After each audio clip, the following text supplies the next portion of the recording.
നമസ്കാരം. ഇന്നാട് മലയാളത്തിലേക്ക് സ്വാഗതം. ഇന്ത്യയും മാലദ്വീപുമായുള്ള സ്വതന്ത്ര വ്യാപാര കരാറിനായുള്ള നീക്കം നടക്കുകയാണ്. മാലദ്വീപിന്റെ സാമ്പത്തിക വികസന വാണിജ്യ മന്ത്രി മുഹമ്മദ് സൈദാണ് ഇക്കാര്യം അറിയിച്ചത്. ദക്ഷിണേഷ്യൻ സ്വതന്ത്ര വ്യാപാര കരാറിന് പുറമെ മാലദ്വീപുമായി ഒരു സ്വതന്ത്ര വ്യാപാര കരാർ ഉണ്ടാക്കാനാണ് സാധ്യതയെന്നാണ് പുറത്തുവരുന്ന വിവരം.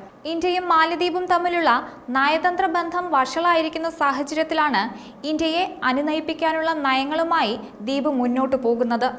മാലദ്വീപ് വിദേശകാര്യമന്ത്രി മൂസ സമീർ നേരത്തെ തന്നെ ഇന്ത്യയിലെത്തി എസ് ജയശങ്കറുമായി കൂടിക്കാഴ്ച നടത്തിയിരുന്നു. ഇന്ത്യയുമായി മാലദ്വീപ് മികച്ച ബന്ധമാണ് പുലർത്താൻ ആഗ്രഹിക്കുന്നതെന്നാണ് അദ്ദേഹം അറിയിച്ചിരുന്നത്. എന്തുകൊണ്ടാണ് മാലദ്വീപ് ഈ അനുനയ ശ്രമങ്ങൾ നടത്തുന്നതെന്ന് ചോദിച്ചാൽ, ഇന്ത്യയുമായി ഇടഞ്ഞ ശേഷം മാലദ്വീപിന്റെ സമ്പദ് വ്യവസ്ഥ തകിടം മറിഞ്ഞിരുന്നു. ഇന്ത്യയിൽ നിന്ന് മാലദ്വീപിലെത്തുന്ന വിനോദസഞ്ചാരികളുടെ എണ്ണം ഗണ്യമായി കുറഞ്ഞു. വിനോദസഞ്ചാരം പ്രധാന വരുമാനമായ ദ്വീപിന്റെ സാമ്പത്തിക അടിത്തറ ഇളകി.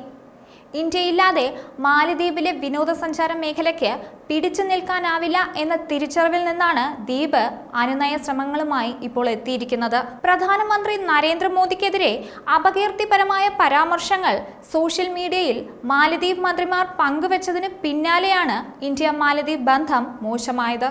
ചൈനീസ് അനുകൂലിയായ മുഹമ്മദ് മൊയ്സു പ്രസിഡന്റ് ആയതിനു ശേഷം അതിന്റെ ആക്കം കൂട്ടി.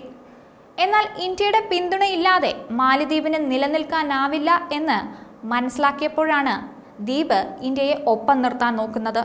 ഇന്ത്യയുടെ റുപ്പീ സേവനം ഉടൻ ആരംഭിക്കാൻ മാലദ്വീപ് തീരുമാനിച്ചു കഴിഞ്ഞിരിക്കുകയാണ്. ഈ തീരുമാനം മാലദ്വീപ് റൂഫിയെ അഥവാ മാലദ്വീപിലെ കറൻസിയെ ശക്തിപ്പെടുത്തുമെന്നാണ് ദ്വീപിന്റെ അനുമാനം.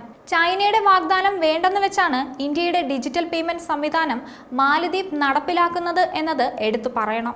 മാലദ്വീപ് ധനകാര്യമന്ത്രി മുഹമ്മദ് സൈദിന്റെ ഇന്ത്യ സന്ദർശന വേളയിൽ റുപേ കാർഡ് നടപ്പാക്കുന്നത് സംബന്ധിച്ച് ധാരണയായിട്ടുണ്ട്. ഇതുകൊണ്ട് എന്താണ് നേട്ടമെന്ന് ചോദിച്ചാൽ, ദ്വീപിലെത്തുന്ന ഇന്ത്യൻ പൗരന്മാർക്ക് സ്വന്തം കാർഡ് ഉപയോഗിച്ച് മാലദ്വീപിൽ ഡിജിറ്റൽ പേയ്മെന്റ് നടത്താൻ കഴിയും. പ്രാദേശിക കറൻസികളിൽ ഉഭയകക്ഷി വ്യാപാരം നടക്കുന്നത് ഇന്ത്യൻ സമ്പദ് വ്യവസ്ഥയ്ക്കും കരുത്തേകും. നിലവിൽ പല രാജ്യങ്ങളും ഇന്ത്യയുടെ UPI ഇടപാടുമായി ചേർന്ന് പ്രവർത്തിക്കുന്നുണ്ട്. നിരവധി രാജ്യങ്ങളിൽ റുപേ കാർഡ് സേവനം ലഭ്യമാണ്. France, Singapore, Mauritius, Sri Lanka, Bhutan, UAE തുടങ്ങിയ 7 രാജ്യങ്ങളിൽ UPI സേവനം ഉടൻ ആരംഭിക്കും.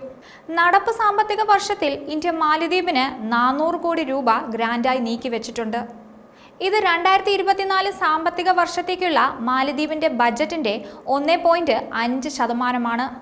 ദ്വീപ് സമൂഹം അഭിമുഖീകരിക്കുന്ന സാമ്പത്തിക വെല്ലുവിളികളെ ലഘൂകരിക്കാൻ സഹായിക്കുന്നതിന് 2022 നവംബറിൽ ഇന്ത്യ ബജറ്റ് പിന്തുണയുമായി $100 മില്യൺ സാമ്പത്തിക സഹായം നേരത്തെ എത്തിച്ചിരുന്നു. കഴിഞ്ഞ മാസം മാലദ്വീപിലേക്ക് പഞ്ചസാര, ഗോതമ്പ്, അരി, ഉള്ളി തുടങ്ങിയ ആവശ്യ വസ്തുക്കളുടെ പരിമിതമായ കയറ്റുമതിക്ക് അനുമതി നൽകിയിരുന്നു. പ്രസിഡന്റ് മുഹമ്മദ് മൊയ്സുവിന്റെ കീഴിലുള്ള മാലദ്വീപ് ഇന്ത്യയിൽ നിന്ന് അകന്ന് ചൈനയിലേക്ക് അടുത്തുകൊണ്ടിരിക്കുമ്പോൾ മാലദ്വീപിന്റെ എക്കാലത്തെയും വികസന പങ്കാളിയായ ഇന്ത്യയെ പൂർണ്ണമായും ഉപേക്ഷിക്കാൻ ദ്വീപിന് സാധിക്കില്ല. തകർന്ന് തരിപ്പണമായിരിക്കുന്ന മാലദ്വീപ് സമ്പദ് വ്യവസ്ഥയെ തിരിച്ചുകൊണ്ടുവരണമെങ്കിൽ ദ്വീപിന് ഇന്ത്യയുടെ സഹായം കൂടിയേ തീരൂ. അതൊരു പ്രധാനപ്പെട്ട വസ്തുതയാണ്. ആ തിരിച്ചറിവ് ഇപ്പോൾ ദ്വീപിനും ഉണ്ടായിട്ടുണ്ട്. ഇനി മാലദ്വീപിനെ കാത്തിരിക്കുന്നത് തിരിച്ചറിവിന്റെ കാലമായിരിക്കും. ചൈനയല്ല, ഇന്ത്യ ആയിരുന്നു ശരിയെന്ന് മാലദ്വീപ് മനസ്സിലാക്കും. ന്യൂസ് ഡെസ്ക്, ഈനാട് മലയാളം.